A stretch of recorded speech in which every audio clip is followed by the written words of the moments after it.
Nah ini HP ini langsung disaleh ke kabeh. Jenengan dibatin, udah ada laporan barang.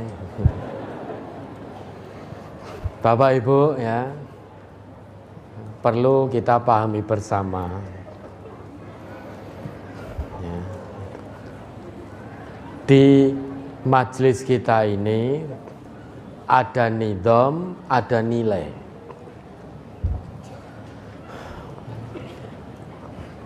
Nizam atau aturan yang sudah menjadi nilai itu tidak boleh berubah. Adapun teknisnya bisa berubah. Salah satu yang sudah menjadi nilai, kita ngaji di MTA ini, kita datang ke majelis, bawa mushaf, yaitu Al-Quran, bawa catatan dan nyatat. Melihat ayat melalui mushaf. Kenapa? Yakinlah setan itu lebih pinter. Oh, HP kan lebih cepat. Iya. Ketika pertama kali kita sebutkan, coba buka surat ini, ayat ini. Memang pertama yang dilakukan melalui HP membuka surat dan ayat. Tapi ingat, setan itu terus mendatangi kita dari arah depan, belakang, kanan, kiri. Setiap saat, setiap detik membisiki kita. Begitu selesai ayatnya, tiba-tiba masuk notifikasi. Ada Instagram yang masuk pesan. Ada WA yang masuk. Apa to isine? Dilihat. Ternyata isinya pesanan dalam jumlah besar. Keuntungan menggiurkan. Akhirnya fisiknya di sini, hatinya sudah entah kemana. Pesen piro? Oh, regone semene. Kalau ndak itu membuka sosial media, buka medsos, media sosial, berinteraksi dengan dunia luar. Itu perbuatan lagho. Sia-sia kita datang ngaji ke sini. Secara tidak langsung membuat kegaduhan, setidaknya pada diri sendiri. Ketika Al-Quran dijelaskan, buat gaduh, meski tidak bengok-bengok. Memang teknis cara buat gaduhnya orang-orang kafir zaman dulu dengan orang sekarang beda. Kalau dulu ketika Nabi menjelaskan wahyu Al-Quran, dalam arti menerangkan Al-Quran, biar orang-orang itu tidak bisa mendengar dengan jelas. Karena kalau mendengar dengan jelas akan bisa paham dengan jelas. Karena kalau paham dikhawatirkan mengamalkan, maka orang-orang musyrik, orang-orang kafir berbuat gaduh.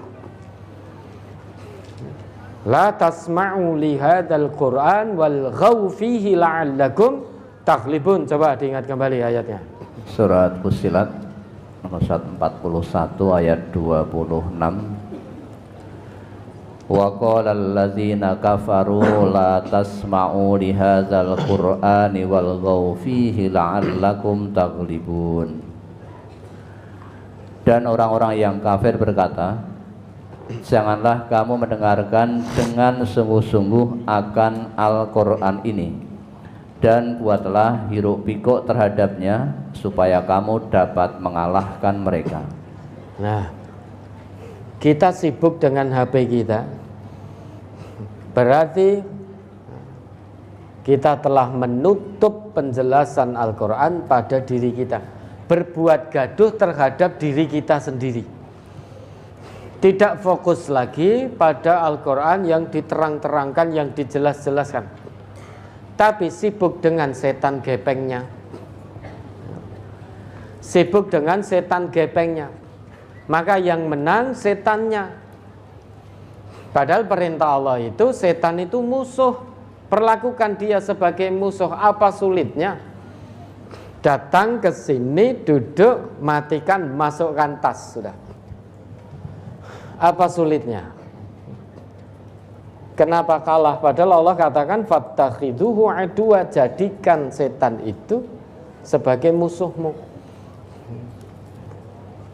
Dan belum pernah ada ceritanya Bapak Ibu. Orang ngempet beberapa jam untuk tidak lihat medsos kok tiba-tiba masuk ICU itu nggak pernah ada ceritanya. Loh ini sakit apa? Waduh saya ngempet 3 jam tidak lihat medsos sehingga masuk ICU, nggak pernah ada ceritanya itu. Maka tahan, isbir wastobir, sabar dan tingkatkan kesabaran itu. Maka di MTA ini kalau kita ngaji, dulu ini menjadi nidom. Warga MTA datang ke majelis untuk ngaji, bawa Al-Quran, bawa mushaf, bawa buku catatan, bawa pulpen nyatet. Hal-hal yang penting dicatat. Aturan ini sudah menjadi nilai, sudah berubah menjadi nilai. Maka nilai tidak boleh berubah. Adapun teknis bisa berubah. Dulu ngaji tidak ada laptop begini, karena belum ada laptopnya. Dan ini laptop isinya ayat dan hadis. Tidak ada medsos-medsosnya. Mboten percaya jenengan bersani ini. Ya. Dan bersani, apakah ada medsosnya? Enggak ada ini.